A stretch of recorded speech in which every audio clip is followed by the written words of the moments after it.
Now, for several years, China has denied a brutal crackdown of the Uyghur minority Muslims in the Xinjiang province, but a series of leaked secret documents have now linked China's leadership to the rights violations, the human rights violations of the minorities that Beijing has been trying to cover up.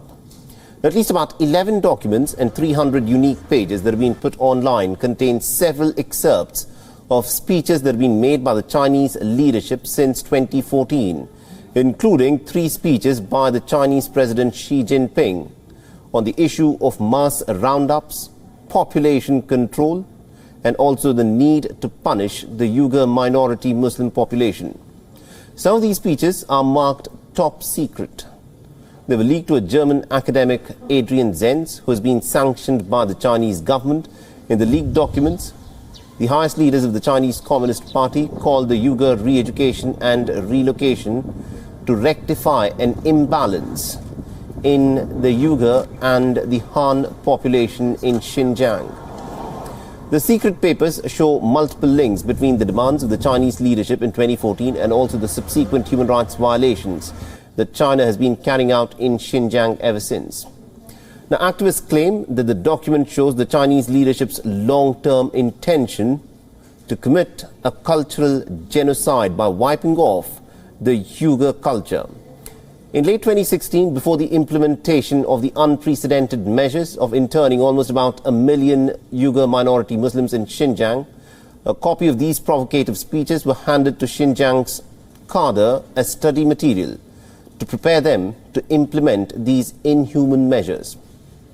In one of the speeches in 2014, President Xi Jinping said that the Belt and Road Initiative requires a stable domestic security environment and that national security of the entire country will be in jeopardy if Xinjiang is not brought firmly under the control of Beijing.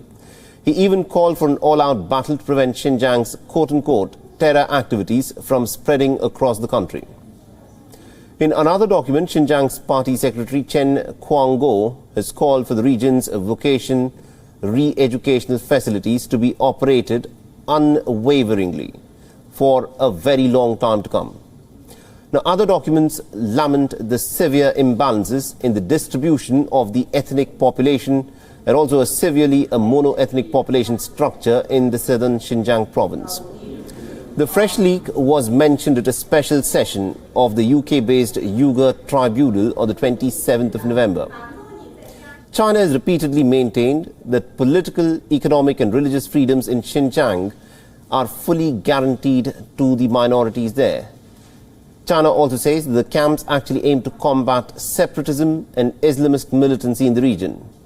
Several human rights reports and testimonies have ever detailed China's repression of the Uyghur minority Muslims in the Xinjiang province, and activists say that there are over 1 million Uyghur Muslims who have been detained against their will in what China brands as re-education camps. Now, hundreds of thousands of Uyghurs have been sentenced to prison terms. Reports allege that forced labor, forced sterilization, torture and sexual abuse of both men and women is what China practices in the Xinjiang province. WION is now available in your country. Download the app now and get all the news on the move.